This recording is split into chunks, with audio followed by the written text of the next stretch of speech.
kukhulunywa kubantu abebexabene noNkulunkulu. Siyazi ukuthi ensimini naseyideni uAdam noEva kwabantu ababevakashelwa uNkulunkulu njalo ngokuphola kwelanga. Kodwa kwafika isikhathi la kufika khona ukwehlukana. Ngesikhathi uEva elalela inyoka wadla isithelo esisale enyokeni, wadlisa nendoda yakhe nayo yadla. Amehlo abo aseyavuleka, baqala nokuyibona ukuthi bahamba qunu, baze basebexasha bebalekela uNkulunkulu. Manje laba bantu akade benobudlelwano obuhle kangaka noNkulunkulu, mase kungena isono babaleka bayocasha. uAdam wabuye wazama ukuhlakanipha njengendoda, wakha amahlamvu awahlanganisa, wayibhicisa yena, wabhicisa uEva. Kwasho ukuthi makuphuma ilanga amahlamvu ayabuna, ihlazo lobuze babo lahlala obala. Kwafika isikhathi uNkulunkulu ayibahambela ngaso, kwatholakala ukuthi mayefika manje uNkulunkulu akasabathola abantu akade ejwayele ukubavakashela, sebecashiwe. Waqala uNkulunkulu ememeza, wathi Adamu, kanti wena ukuphi na? Kanti ukuphi?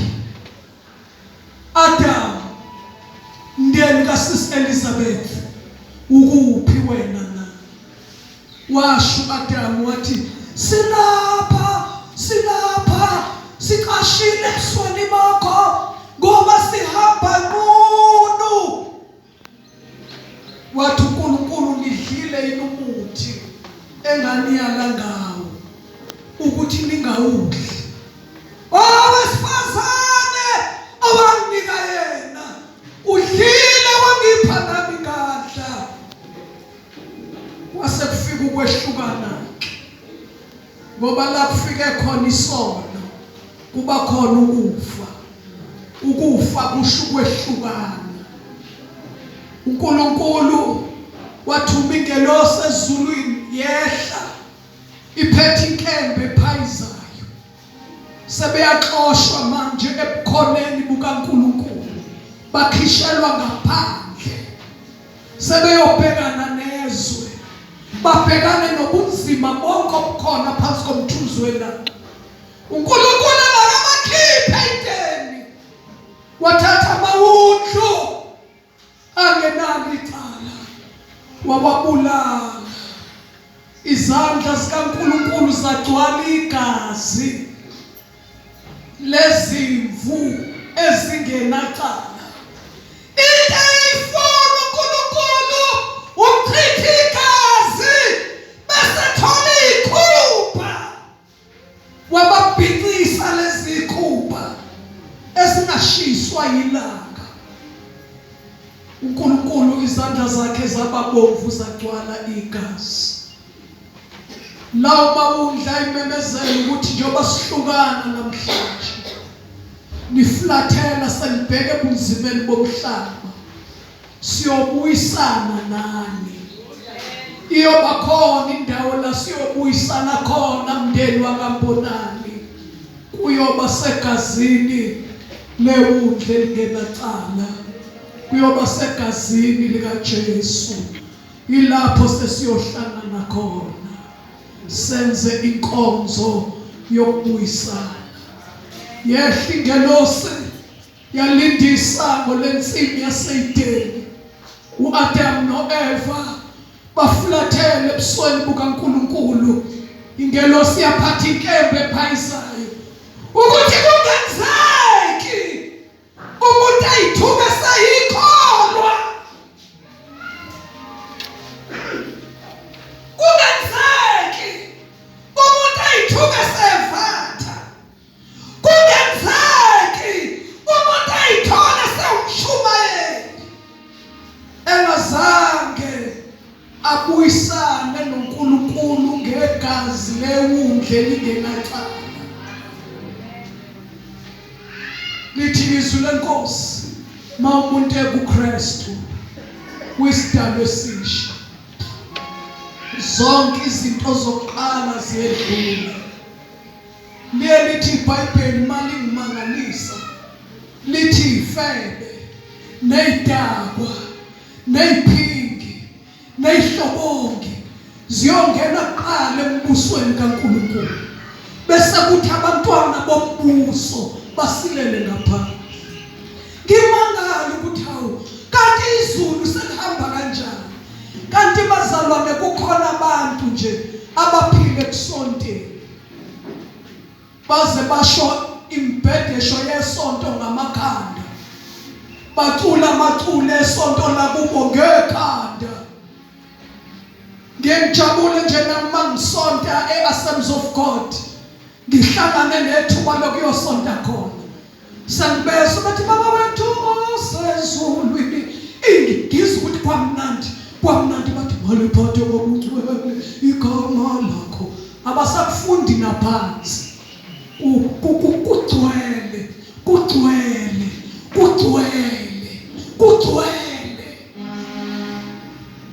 Awusho ngekhanda.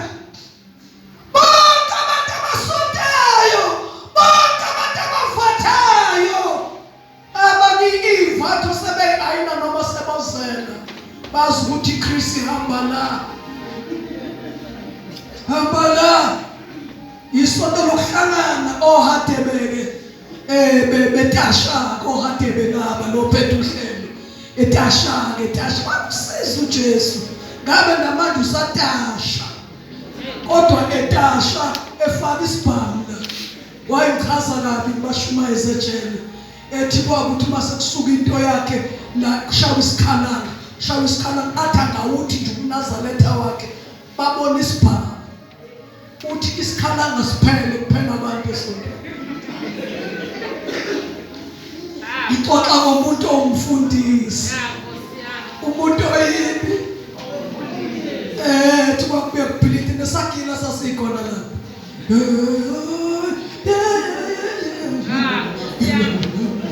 Athi balandela umfundisi lo mkakhe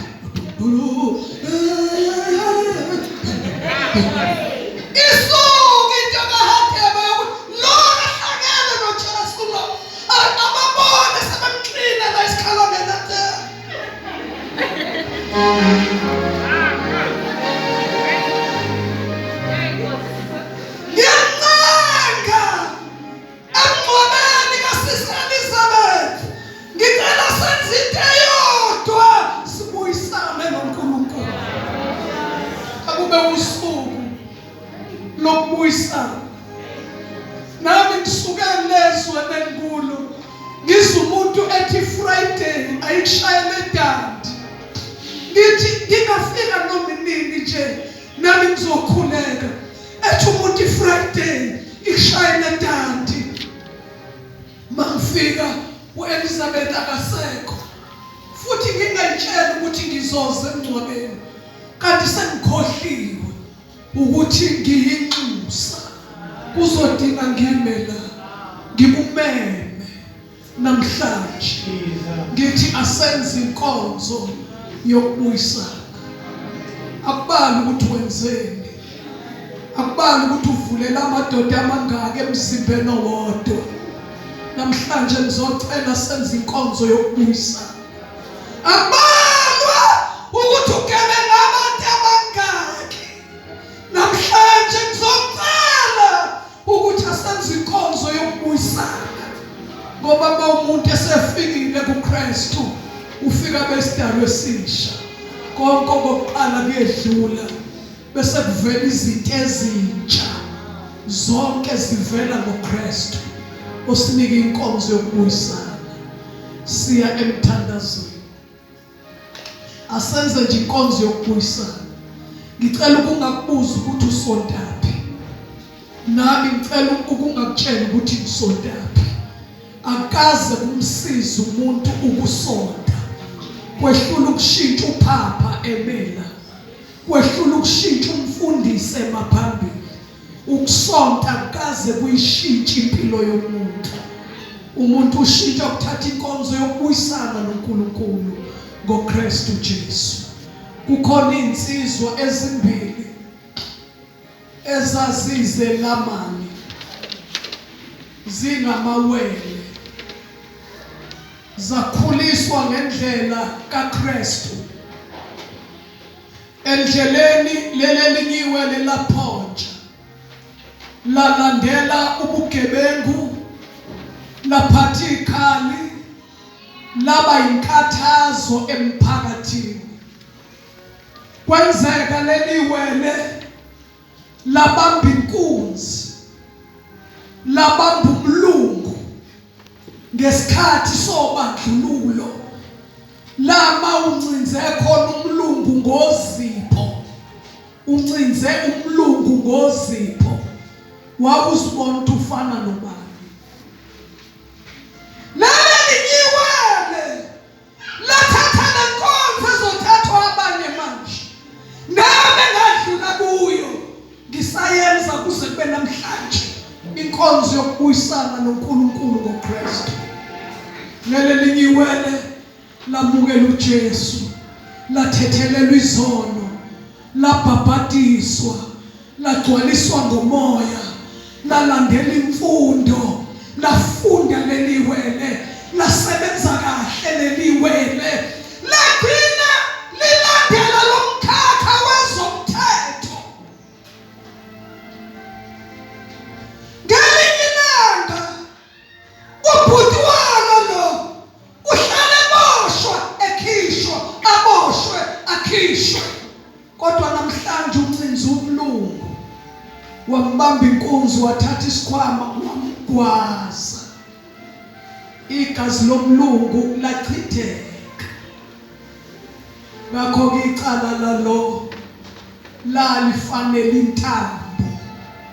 Bayaza badala ukuthi isigwebo masinzima wawulengiswa. Kwafika isikhathi sokuthi manje icala selidluliselwe emajajini aphezulu, kanti ijaji elidinga linqume icala lalo mfana ubhuti wakhe. Lo mfana lokho iqulu icala lidlule, iqulu icala lidlule, siyadlulisa. Sebeya infonwa kumndeni waleliwele ukuthi isigwebo sokugcina siyophuma ngomhlakabani ePitoli, kanti ijaji elizodinga likhipha isigwebo sokugcina umfowabo. Sekufika lolu suku, ijaji liyangena lihlale esihlalweni. Seqhamuka amaphoyisa lapha emnyango, ahamba nomboshwa. Abashashi bahamba kancane, lo ufaswe ngeinsimbi.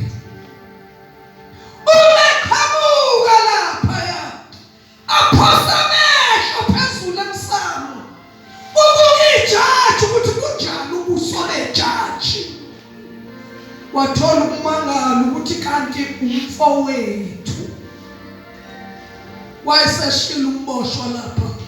Wathi mfowethu, ngane yakwethu, sala leswini esodwa, sanelibele lodwa. Kwamangala kwaba ne-disorder endlini yokuqulwa kwamacala. Bonke ababezothamela icala bafaka amakhanda phansi. Kwenzeka into engakaze yenzeke, ukwehlulelana kwabantu begazi elilodwa. Beza amaphoyisa lokheza naye, ucula leli cula. Uthi mfowethu, noma isigwebo sami besinjani, kodwa ngiyacela ngoba umfowethu ungangigwebi njengoba kufanele. Beza nejaji bazalwane liyakhala nalo lisho ukuthi kodwa lokho kusula mehlo lidla imhlathi. Zonke ihlobo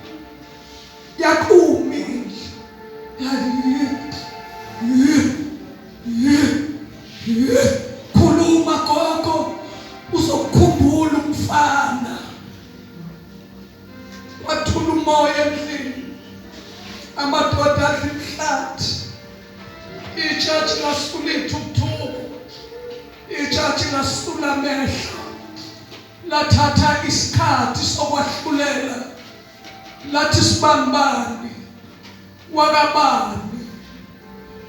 Alangasho ukuthi mfowethu, alangasho ukuthi siyazalana sala lesifinde sodwa, lambiza ngegama, lambiza ngesibongo sakhe, lathi izolo nakuthangi ngangiwumfowenu, ngangiwubhuti wakho, sikhula ngangiwumfowenu, iwele lakho, kodwa namhlanje angisewuyena umfowenu, ngiyijaji. Ijaji lahlafuna amazinyo lithi ngikhipha isigwebo esiqondene nawe sibambani wakabani, ukuthi icala lakho lifanele intambo.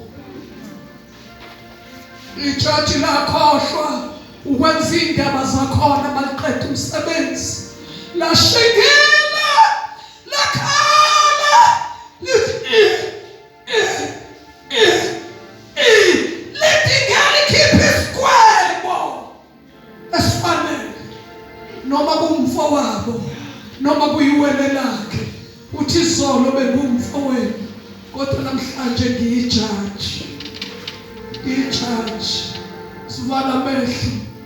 uJesu mhla ebugweba uyongena emlilweni ongacimiyo, uJesu uyobe ngaxhumaxhuma ehleka ethi wehlule eNewcastle sengithatha uElizabeth, ngimncenga ngithi asenzukubuyisana.